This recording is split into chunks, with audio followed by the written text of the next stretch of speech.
Yes, the Lord is good. So, purihin po ang Panginoon. Doon po sa, kung di ako nagkakamali, yun ay ginawa ng mga nanay nung ginagawa pa itong building na ito. Hindi pa tayo nakikita-kita, so nag-devise sila ng plano para makapaglingkod, makapagbigay ng offering sa Lord. So, pamamagitan po ng awitin, ni-record po nila yan. Magandang strategy. Maganda pala yun yung didiliman nyo ng konti yung film para mga mukhang bata kasi kayo doon. Kailangan ganun ang strategy. Kaya tanggalin mo itong ilaw dito. Medyo diliman mo para hindi makita yung bumbunan ni Pastor. Para mukhang bata. Tapos nakita ko na ang mga nanay po ay nakikita sa kanilang mukha yung kaligayahan, kasiyahan, paglilingkod sa Panginoon. Masaya po ako dahil nakikita ko po yung pag-usad ng progreso ng pananampalataya ng bawat isa. At napaka-importante po na makita ko yun sa mga nanay. Kasi ang katotohanan po mga kapatid, yung mga nanay ang talagang busy sa church. Sila po talaga. Parang sa bahay, sila po yung nag-aasikaso ng pamilya. Hindi nagiging mainam, maayos, masigla ang pamilya kung ang mga nanay po ay hindi masaya, masigla. So sa iglesia din po mga kapatid, kapag nakikita natin ang ating mga nanay ay masaya sa paglilingkod sa Panginoon, sumisigla po ang church. Amen. At purihin ng Panginoon sapagkat nakikita po natin yon sa mga nanay. Ang mga tatay po kasi mga silent, Kami po kasi nagtatrabaho. Kaya hindi nyo kami masyadong mapapansin doon sa church. Kasi po kami yung gumagawa ng yung may responsibilidad na pagkakakitaan sa pamilya. So talagang ang mga nanay ang visible sa church. Importante ang mga tatay dahil sila nagtataguyod ng pamilya, pero yung malaking trabaho sa loob ng pamilya na hindi, compensated sa lahat ng pagkakataon, wala namang sweldo, ay ginagawa po ng mga nanay. So, mga anak, mga tatay, patuloy po natin i-appreciate yung mga hardship, yung mga work, yung mga sacrifices ng mga nanay sa ating iglesia. Okay? Sapagkat sila po ay isang malaking parte. Yung kasiglahan po nila at kaligayahan nila sa paglilingkod sa Panginoon ay napakalaking parte sa katagumpayan po ng gawain ng Panginoon. So, purihin po natin ang Panginoon sa mga buhay po ng mga nanay. At ang ating pong worship, natutuwa po ako. We are getting there. Kasi po kung ikukumpara natin ang worship natin sa talagang nangyayari sa heaven, meron po kasi tayong accounts kung saan mababasa natin ano ba talagang nangyayaring worship sa heaven. At nakikita po natin sa Revelation, sa aklat ng Revelation, yung last book of the Bible, the New Testament also. Sa Revelation po, pinapakita kung paano talaga nag-worship. At ang totoo po mga kapatid, napakalayo pa natin. Okay? Yun po ang katotohanan. Ang worship po na nangyayari sa atin ay napakalayo pa. Napakataas kasi ng worship kung titignan nyo sa Revelation. Kung paano sila nagpupuri at sumasamba sa Panginoon, specifically kay Jesus Christ. Kapag pinag-aaralan niyo po yun, medyo manliliit pa po tayo. Kasi napakalayo pa ng paraan natin ng worship sa kanila.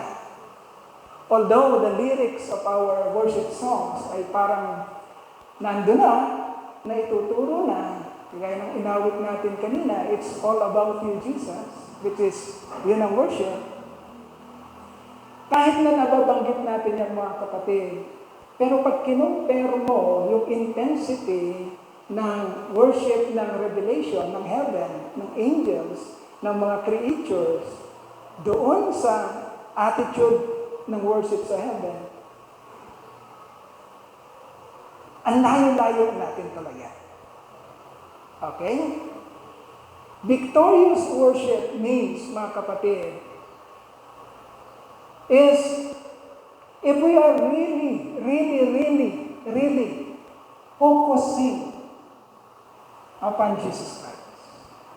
Yung wala ka talaga, hindi ka talaga nadidistract ng kung ano mang meron sa kapaligiran because you are totally focused, diretso, walang, parang kahit na kurutin ka, kahit nagtadyakan ka, kahit na anong gawin sa'yo, you are focused on Jesus. Kagaya ng nangyari kay Stephen.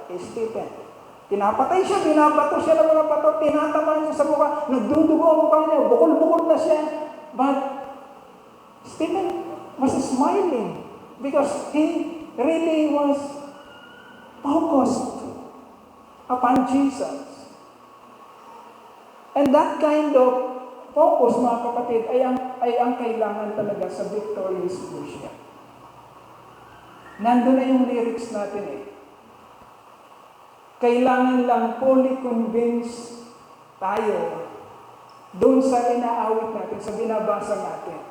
Yung buong katotohanan pagka binabasa mo at inaawit mo yung kanta. You're really convinced, persuaded, when you sing, no one else in history is like you. And history itself belongs to you.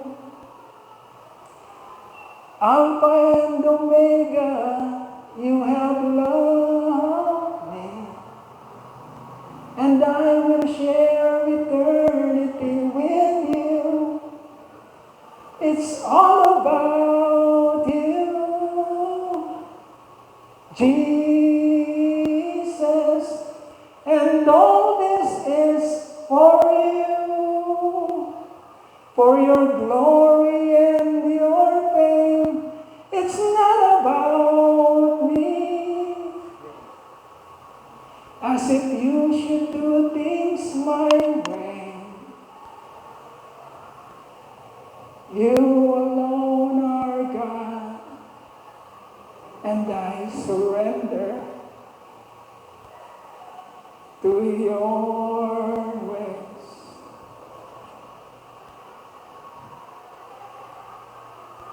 Kapag hindi na awkward, mga kapatid, kapag hindi ka na nadidistract ng kung ano mang mga bagay, at ang focus mo talaga ay ang pasalamatan, papurihan, sambahin ang iyong Diyos, ang iyong Panginoong Jesucristo, sapagkat lubusan mo na siyang nakikilala.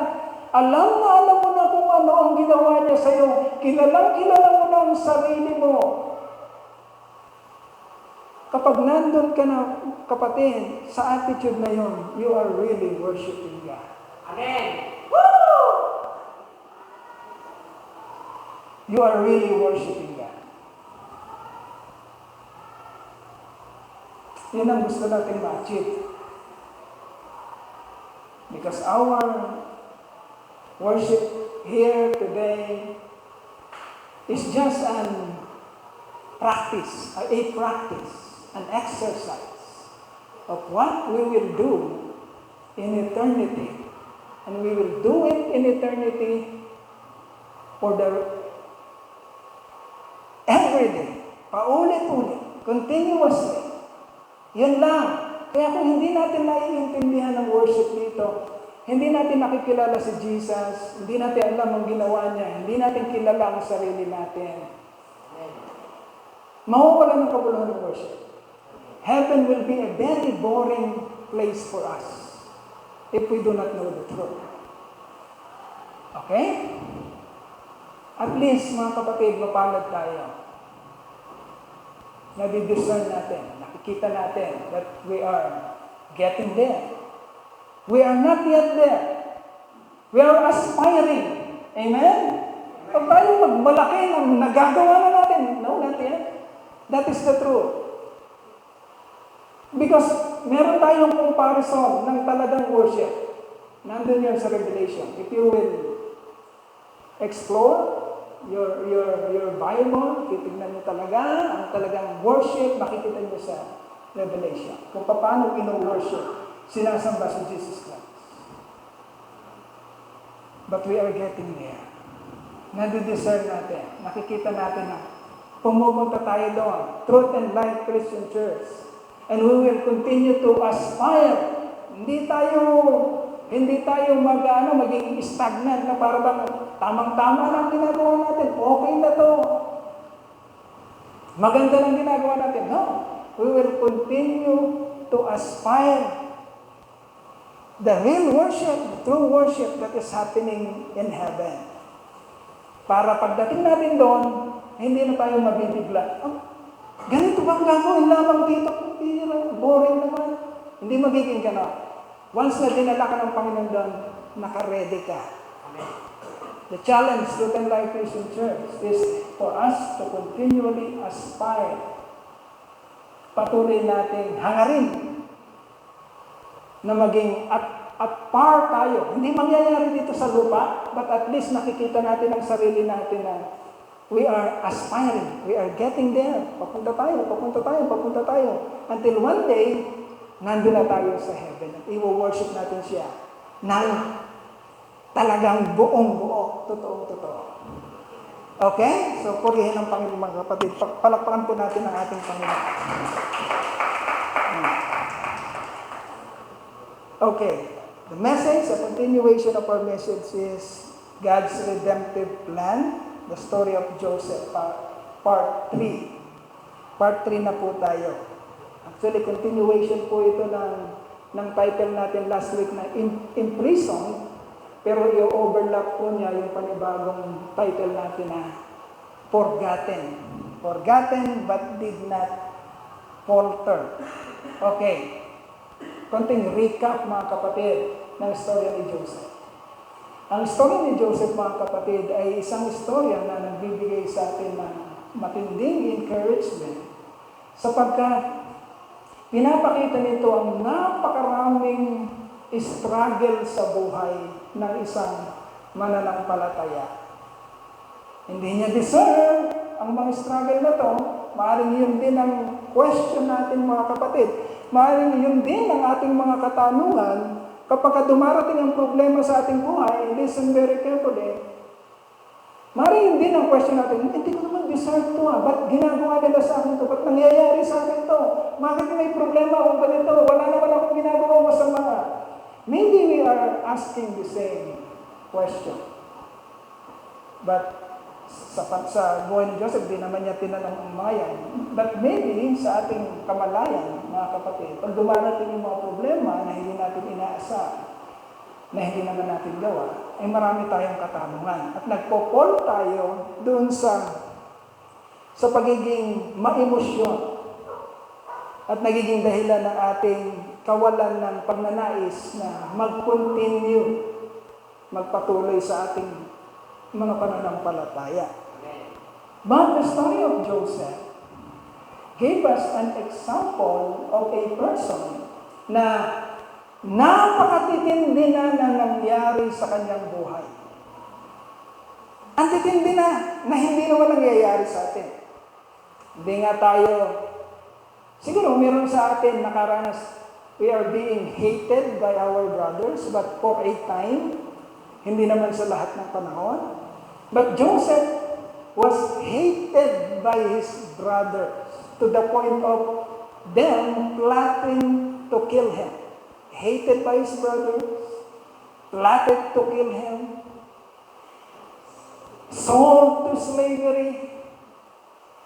At nung nasa slavery siya, ikinulong siya, itong pinag-aralan natin last Sunday, ikinulong siya, he was convicted, judged without trial, hindi na inimbestigahan, without investigation, kinulong siya.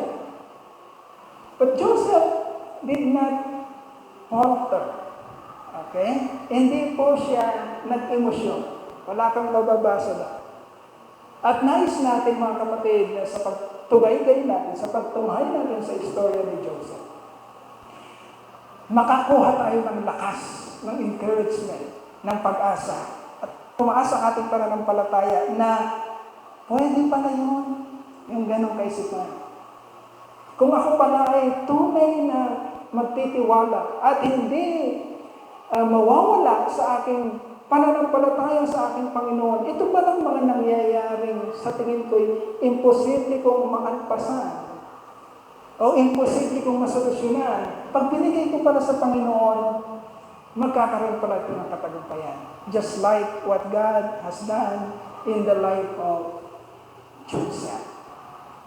And now, tatalakayin natin mga kapatid, yung ikalimang dilubyo sa kanyang buhay.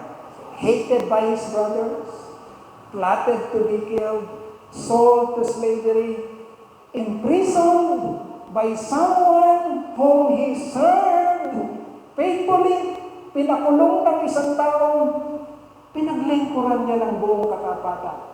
Pinagsilbihin niya ng buong katapatan. Sa isang subok lang ng masamang babae, tinabla na siya sa lahat ng iyon. Okay? Imprisoned by someone whom he served faithfully. And now, nasa prison siya. Tignan natin ang istorya. Kung anong nangyari. Ang title nun, Forgotten by someone whom he has helped to be promoted, but Joseph did not falter in his faith. Let us read Genesis chapter 40. Genesis chapter 40. Subaybayan nyo na lang po dyan. Akin pong babasahin. Sometime later, the cupbearer and the baker of the king of Egypt offended their master, the king of Egypt. Pharaoh was angry with his two officials, the chief cupbearer and the chief baker, and put them in custody in the house of the captain of the guard, in the same prison where Joseph was confined. The captain of the guard assigned them to Joseph, and he attended them after they had been in custody for some time. Each of the two men, the cupbearer and the baker of the king of Egypt, who were being held in prison, had a dream the same night, and each dream had a meaning of its own. When Joseph came to them the next morning, he saw that they were dejected. Dejected means nalulungkot, nalulungkot. Nakita ni Joseph that the cupbearer and the king's baker were dejected, nalulungkot, depressed, malungkot. Yun ang napansin niya sa dalawa na yon. So he asked Pharaoh's officials who were in custody with him in his master's house, "Why are your faces so sad today?" Bakit ang lulungkot niyo yung dalawa? Anong nangyayari? Sabi ni Joseph. And then verse 8, "We both had dreams," they answered, "but there is no one to interpret them." Then Joseph said to them, listen very carefully, yung phrase na to. Then Joseph said to them, "Do not interpretation belong to God?" Hindi ba ang mga kapaliwanagan ng mga bagay-bagay, mga panaginip ay sa pamamagitan ng Diyos? Sabi ni Daniel yan. Ni Joseph. Tell me your dreams. So the chief cupbearer told Joseph his dream. He said to him, "In my dream, I saw a vine in front of me, and on the vine were 3 branches. As soon as it budded, it blossomed, and its clusters ripened into grapes. Pharaoh's cup was in my hand, and I took the grapes and squeezed them into Pharaoh's cup and put the cup in Pharaoh's hand. This is what it means," Joseph said to him. "The 3 branches are 3 days. Within 3 days, Pharaoh will lift up your head and restore you to your position. And you will put Pharaoh's cup in his hand.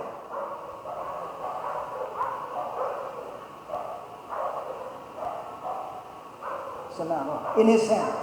This is what it means.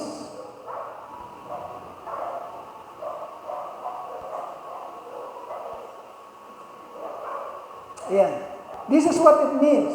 The 3 branches are 3 days. Within 3 days, Pharaoh will lift up your head and restore you to your position, and you will put Pharaoh's cup in his hand, just as you used to do when you were his cupbearer. But when all goes well with you, remember me. Ito yung sabi ni Joseph.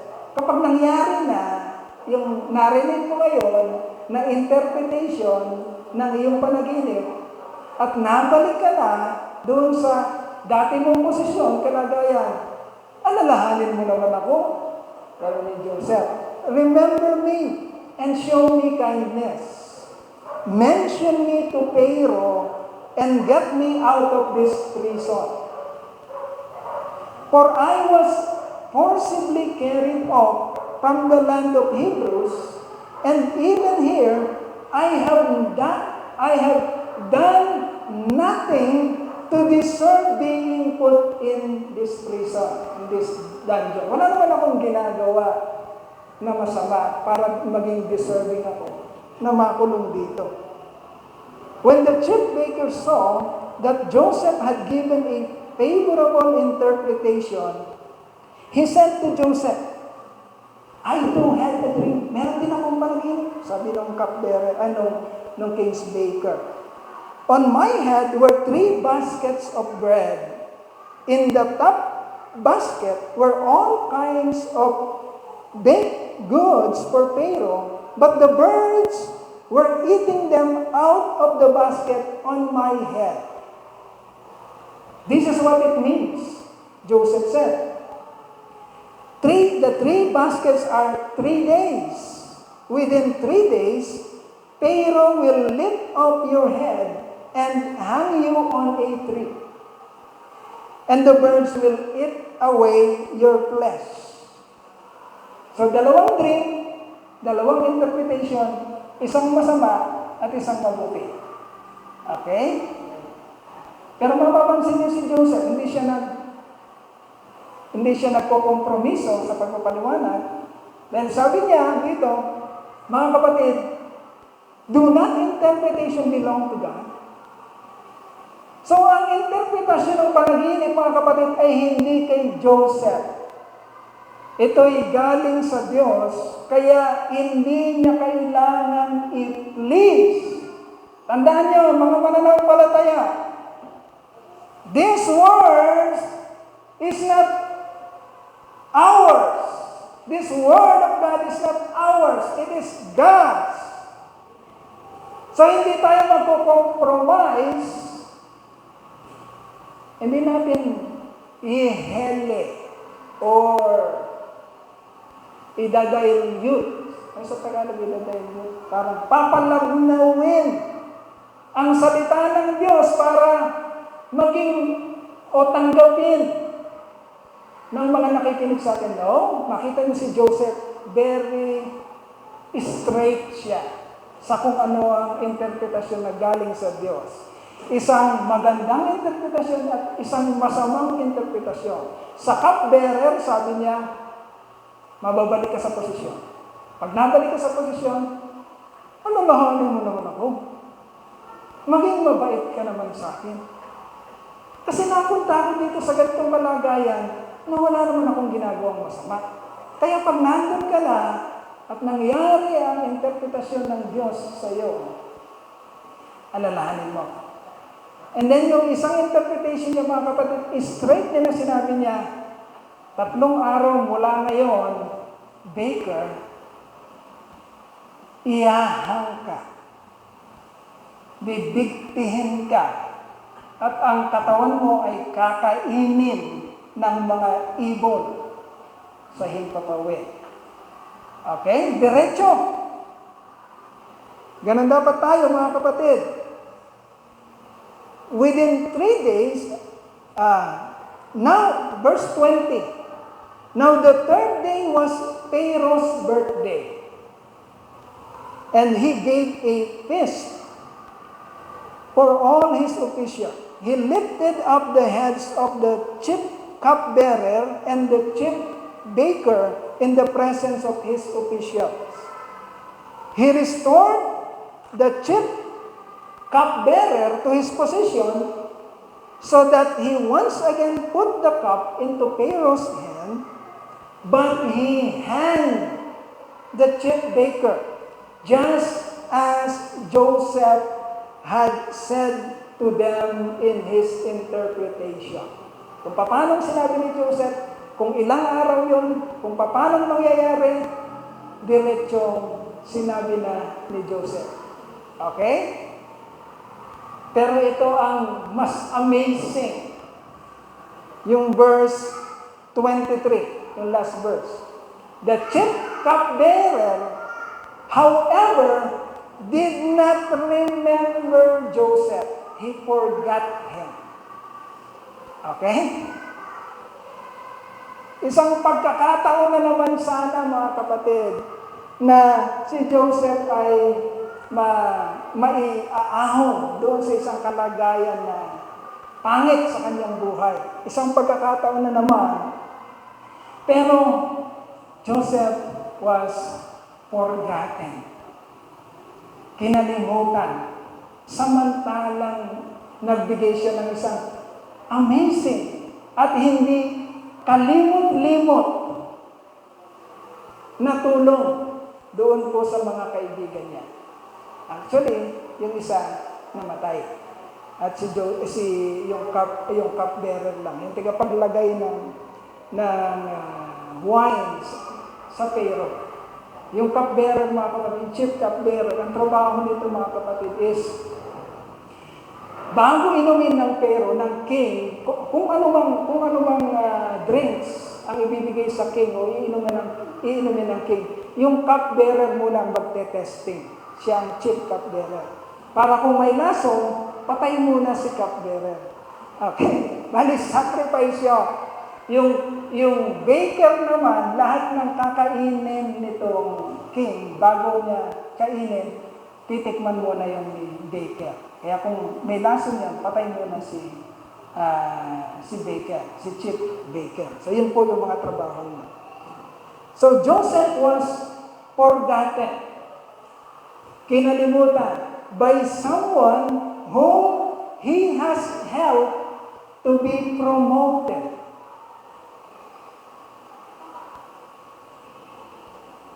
Meron ba kayong mga ganong karanasan sa buhay? Yan. Huwag maging emosyon. Hindi nyo kailangan yun. Ituturo sa atin, mga kapatid, is having hope, and faltering to. Faltering. Okay, pakibago. Hindi flattering. Faltering. Okay? Having hope and not faltering in faith during difficult times. Okay. Yan. Ituturo sa atin, mga kapatid, paano ito nangyari kay Joseph at kung paano natin ito may i-apply sa buhay. Point number one. Foreseeing and looking for God-given opportunities in spite of having difficult times, difficult situation, in a difficult places. So, ang istorya na yan, makikita natin sa chapter 39, verses 20 to 23, and then chapter 40.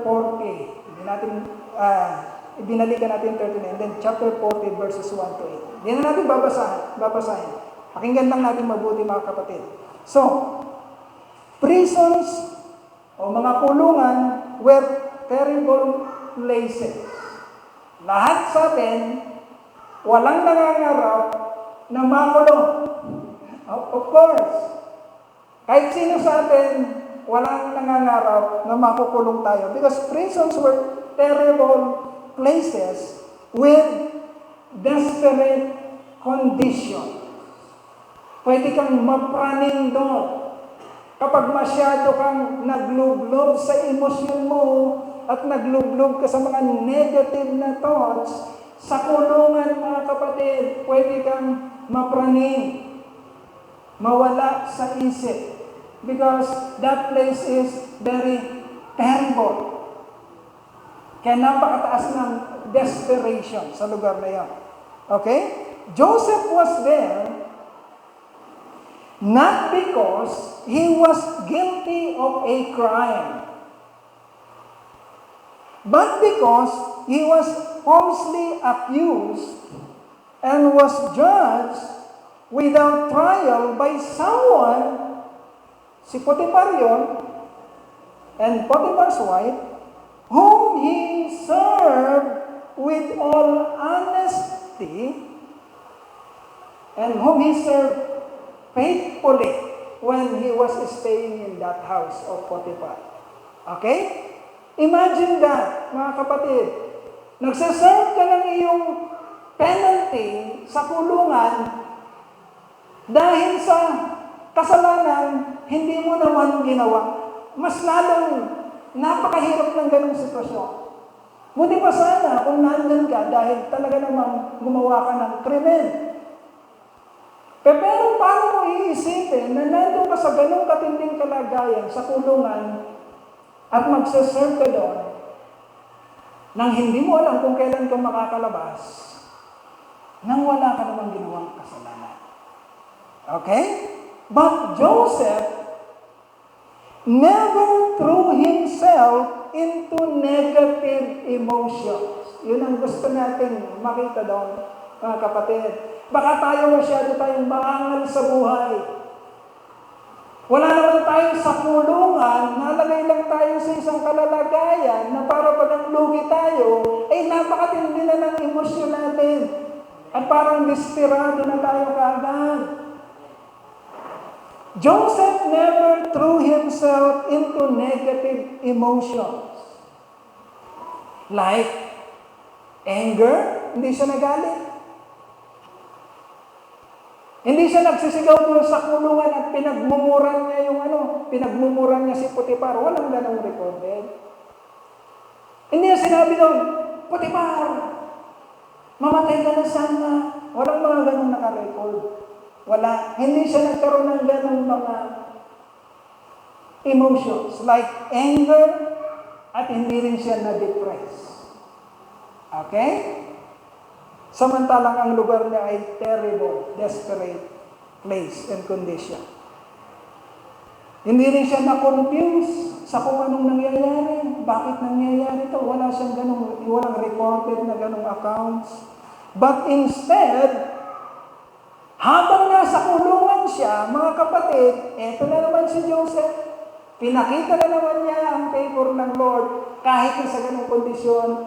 He did his best with each small task given to him by the warden.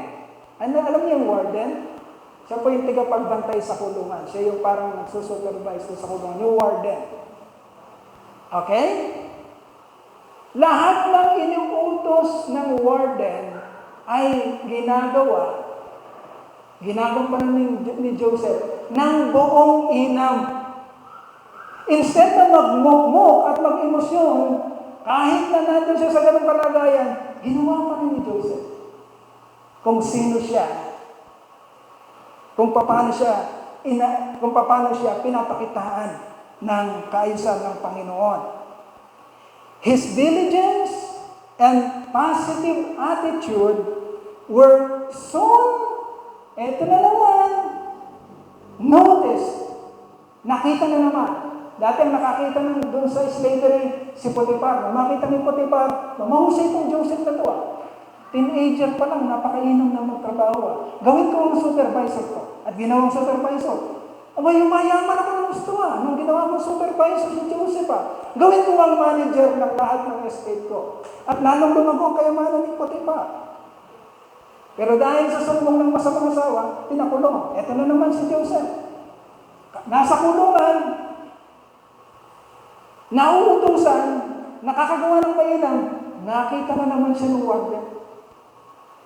Di ba? Anong closing natin? Ang favor ng Lord ay hindi kaya i-prevent ng anumang circumstansyang nangyayari sa atin.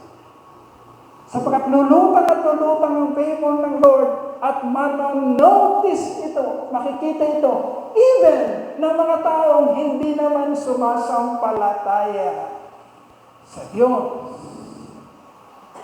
So his diligence and positive attitude were soon noticed by the warden, who eventually, eto na naman, promoted Joseph to prison administrator. Okay? Hindi lang siya basta, anong tawag sa nakakulong? Preso. Hindi lang siya basta preso. Okay? Ano pa siya? Administrator pa siya ng lahat ng preso. You see, Joseph always ended up doon sa prominence, kahit ang sitwasyon niya ay pangit. But he always ended up at the top, sa prominence, mga kapatid, dahil nasa kanya ang favor ng Lord.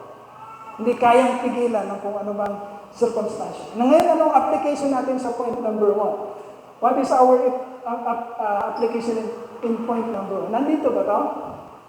Nandito ba? Wala? Point number 1?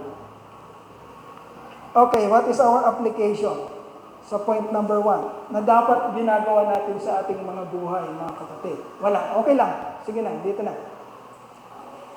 Okay. Ito ka dapat, kapatid. Sa pagtingin mo at pagtugay din sa buhay ni Joseph, ito ka dapat. Are you facing a seemingly hopeless situation like that of Joseph? Yung kagaya ng sitwasyon ni Joseph. O maaaring hindi ganun katindi. Maaaring mas mababa pa ang kinakaharap mong sirkumstansya kaysa kay Joseph.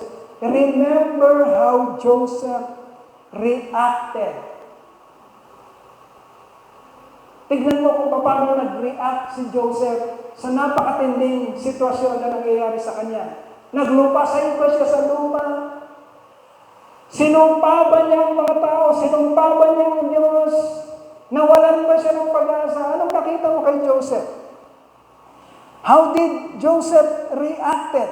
Remember how Joseph reacted and follow Joseph's example of, instead of being emotional, Joseph anticipated and looked for God-given opportunities. Huwag mo sabihin, wala nang mangyayari dito. Wala na akong gagawin. Huwag mo sabihin yun. Kahit nandun pa sa ganong kalagayan, kagaya ng kay Joseph, merong mga opportunities. Bibigyan ka ng mga opportunities ng Lord na maiangat ang pangalan ng Diyos at para mailagay ka, kapatid, sa isang kalagayan ng prominence. Look for that God-given opportunities in spite of hopeless situations in your life. Okay? Magkaroon ka ng pag-asa, kapatid. Huwag mong isipin na ang Diyos ay nakatugay-gay lamang doon sa mga nasa kaharian, nasa luklukan ng kapangyarihan, kagaya ng Pharaoh ng Egypt. Huwag mong isipin na ang istorya na sinusundan lang ng langit ay ang istorya lang ng mga sinasabi natin mararangyang pangyayari dito sa lupa. No. Ang istorya pinag-aaralan natin ngayon ay istorya ng isang kagaya ni Joseph na nasa kulungan. Maybe heaven is also watching very closely to you in your situation right now Isinasaayos ng langit ang iyong patotoo para magamit mo dahil isang araw, dadalhin ka ng Diyos sa isang prominenteng katungkulan kagaya ng kay Joseph. But, first, kailangan mong magtagumpay sa maliliit na detalye o steps na nilalagay sa harapan mo ng Diyos, kagaya ng kay Joseph. Okay? Remember how God turned Joseph's situation.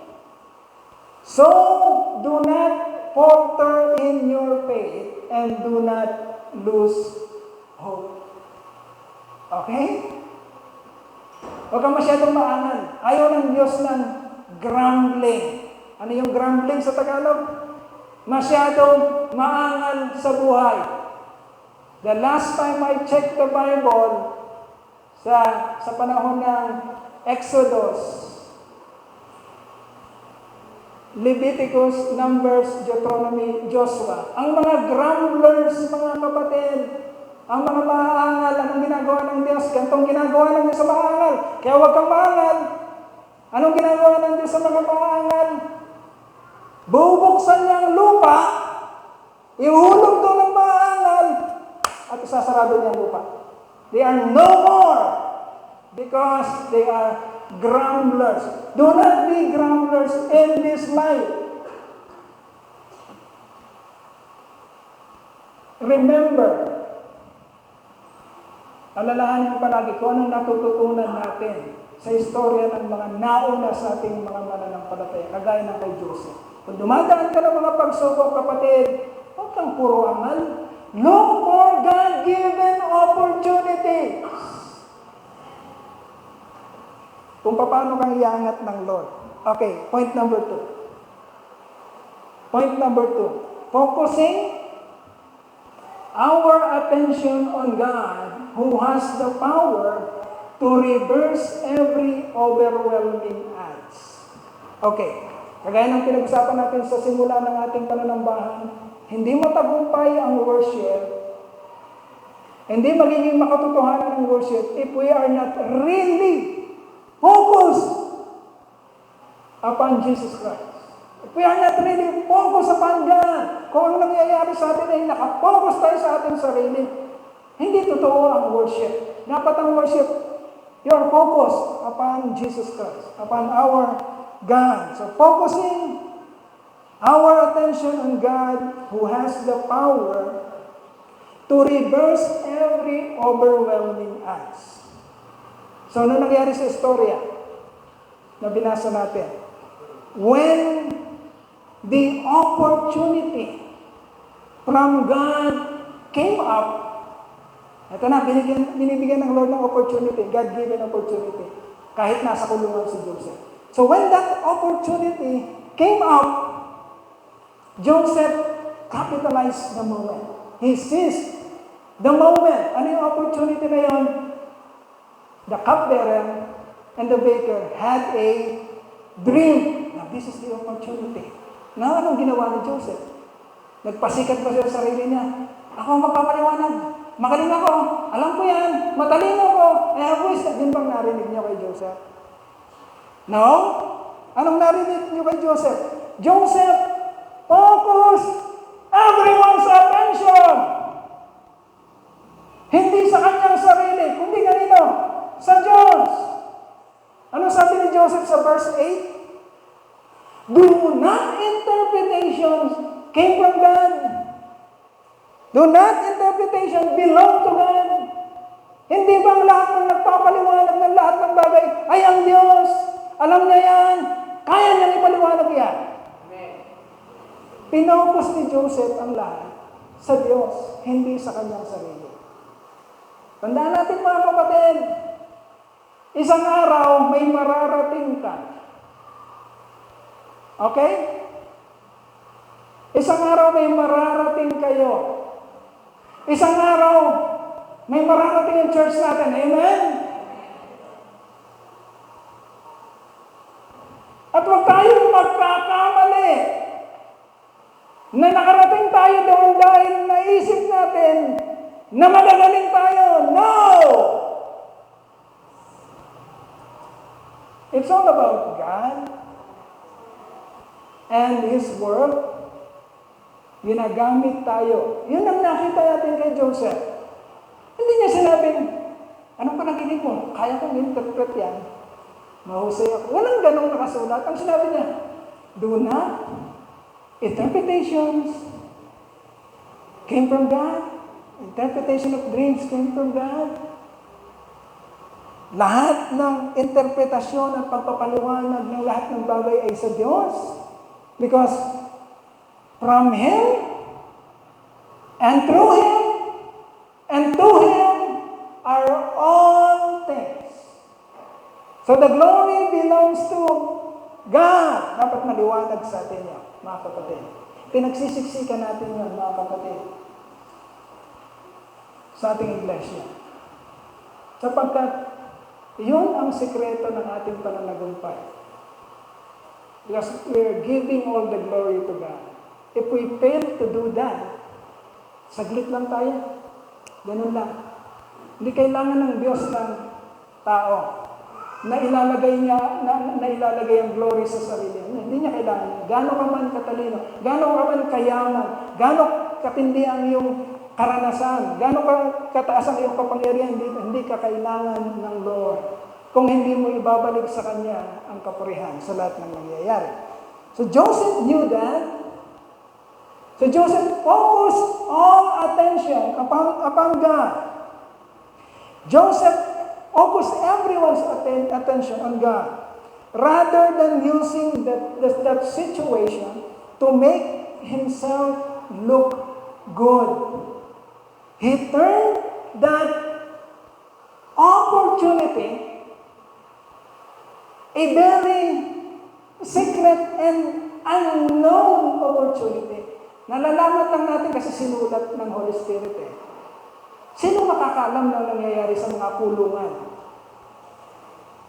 Na mga istorya na nangyayari sa mga kulungan? Sino makakaalam? Sino interesado doon? Wala.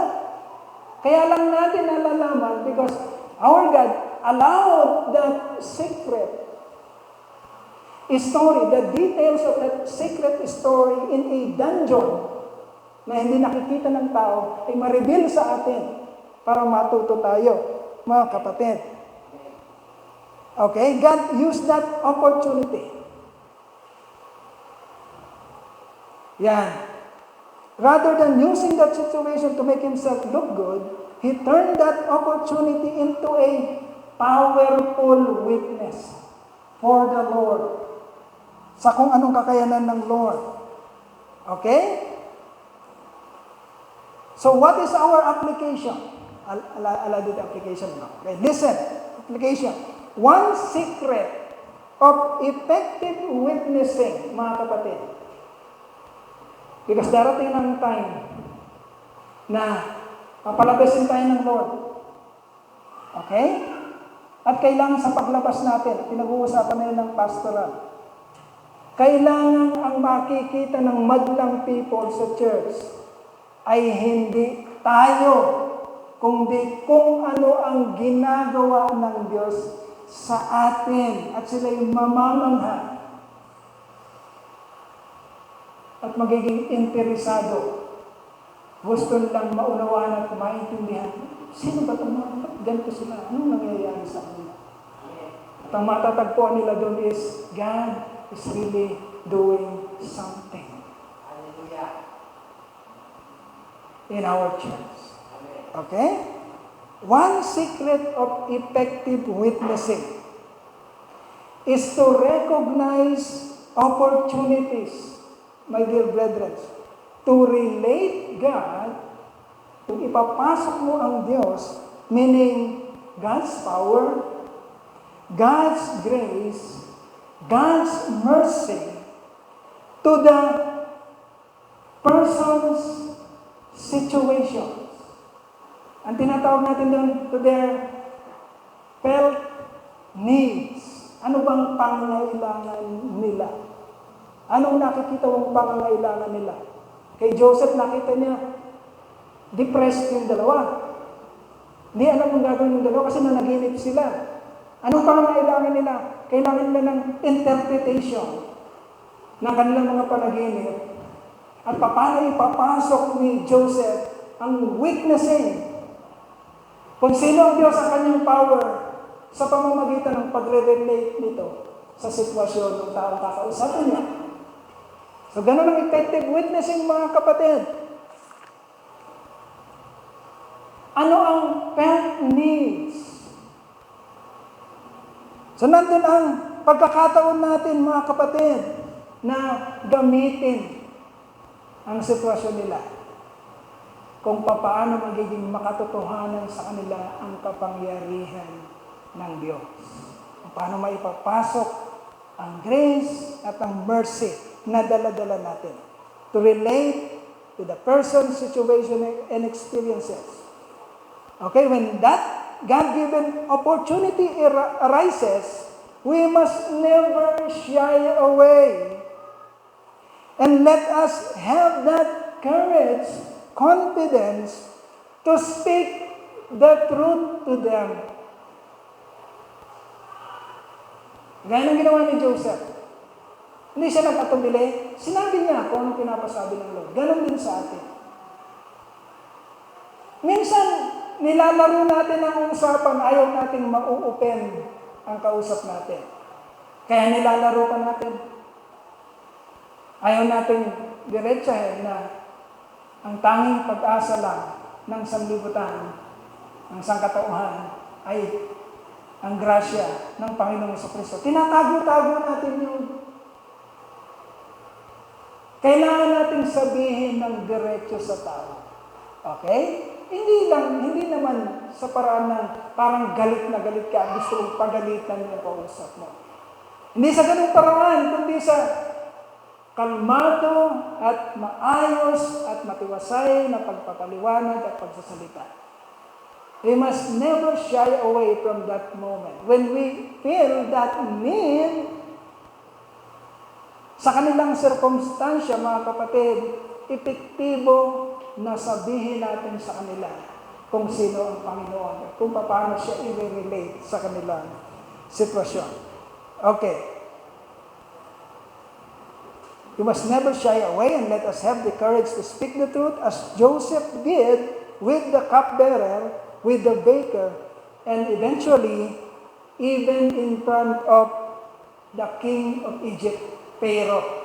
Darating tayo sa kwento na yan. Imagine this. Si Joseph, unti-unting hinuhubog ng Diyos. Okay? Hanggang sa makarating siya doon sa pinaka-prominence. Pero ang Diyos kasi hindi ka bibiglain. Huhubugin ka niya unti-unti hanggang sa kaya mo nang tumindig. Totoo naman yun, mga kapatid. Kahit sinong pastor, let's say example ang mga pastor, hindi ka naman talaga sa una parang kumpiyansa ka na. Hindi. Matagal po sa isang pastor, sa isang speaker na nandun ka sa baba, pag marapit ka lang mag-speak, parang kang nanginginig ang tuhod. Parang gusto mong umiwas sa moment, sa pagkakataon, natitindig ka na sa harap at magsasalita. Because imagine this, you will be speaking for 1 hour, maybe an hour, o ilang minute, 30 minutes above. Mag-i-speak ka doon, magsasalita ka ng spontaneous na parang, alam mo yung sinasabi mo. Yun ang speaker. Kaya hindi sa lahat, hindi sa unang arangkadahan, parang nakumpiyansa ka na at alam mo ng lahat. No, dumadaan ka sa mga unti-unting paghubog ng Panginoon. Kaya sinasabi ko sa inyo, mga kapatid, kung ikaw ay may gift ng pastoring o ng preaching o ng teaching, hindi yan bibiglayin ka ng Lord na, wala na iba, tumayo ka lang. No. Bata ka pa lang, unti-unti ka nang hinuhubog ng Lord. Ganun ang Lord. He is a God of order. Inaayos ka niya. Inuunti-unti ka niyang iayos, gaya ng ginawa kay Joseph. Now, last point. Number 3. Magkuklose tayo dito sa point na to. Forgotten but did not falter. Okay. Yung nasa itaas po, hindi flattering, faltering. Forgotten but did not falter. Okay. When everything Joseph told about in the interpretation of the cupbearer and baker's dream came to pass, the cup